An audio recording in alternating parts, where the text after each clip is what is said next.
আসসালামু আলাইকুম, সবাইকে স্বাগত জানাচ্ছি এটিএন এমসিএল নিউজে। সাথে আছি আমি ইসরাত জাহান তুলনা। বাংলাদেশ জাতীয়তাবাদী বিএনপির ৪৭তম প্রতিষ্ঠা বার্ষিকী উপলক্ষে আলোচনা সভা অনুষ্ঠিত হয়েছে। জামালপুর থেকে শাহিন আলমের তথ্য চিত্র থাকছে বিস্তারিত।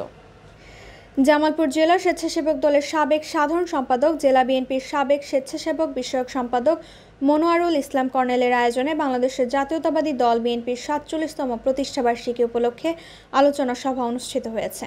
অনুষ্ঠানে প্রধান অতিথি হিসেবে উপস্থিত ছিলেন বিএনপির জাতীয় নির্বাহী কমিটির সহ সাংগঠনিক সম্পাদক ও জেলা বিএনপির সাধারণ সম্পাদক অ্যাডভোকেট ওয়ারিস আলী মামুন, সিনিয়র সহসভাপতি লোকমান আহমেদ লোটন, শহীদুল হক খান দুলাল, সিনিয়র যুগ্ম সম্পাদক খন্দকার আসাদুজ্জামান রুমেল, যুগ্ম সাধারণ সম্পাদক সাজ্জাদ হোসেন পল্টন, সাংগঠনিক সম্পাদক শফিকুল ইসলাম খান সজীব, পৌর বিএনপির সাধারণ সম্পাদক শাহ আবদুল্লাহ আল মাসুদ, সহসভাপতি খন্দকার মোস্তাফিজুর রহমান আরমান, জামালপুর সহ বিএনপির সভাপতি লিয়াকত আলী, সাধারণ সম্পাদক শাহ আবদুল্লাহ আল মাসুদ, সদর উপজেলা বিএনপির সভাপতি শফিউর রহমান শফি, সাধারণ সম্পাদক রুহুল আমিন মিনন, জামালপুর শহর বিএনপির সহসভাপতি মাইন উদ্দিন বাবুল, সাংগঠনিক সম্পাদক মনিরুল রহমান মনি, যুগ্ম সাধারণ সম্পাদক শহীদুর রহমান শহীদ, জেলা স্বেচ্ছাসেবক দলের সভাপতি কাউসার আহমেদ, সদস্য সচিব মঞ্জুরুল কবির সুমন, সাবেক স্বেচ্ছাসেবক দলের প্রচার সম্পাদক শাকিল লঙ্কন, পৌর শ্রমিক দলের সাধারণ সম্পাদক জাহিদ হোসেন জনি,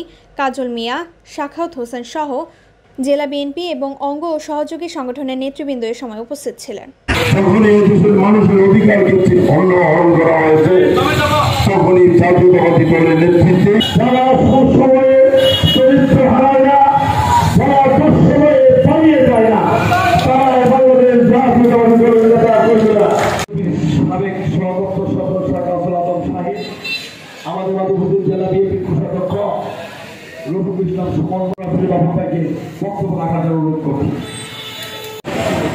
আমরা সেই দলটি করি যে দলের আজকে প্রতিষ্ঠা বার্ষিকী এবং এই দলটি ৪৭তম বছরের প্রতিষ্ঠা বার্ষিকীতে দাঁড়িয়ে গৌরবের সাথে সাফল্যের সাথে ৪৭ বছর বাংলাদেশের চলছে। সবাইকে পরবর্তী সংবাদ দেখার আমন্ত্রণ জানিয়ে এখনকার মতো শেষ করছি। আল্লাহ হাফেজ।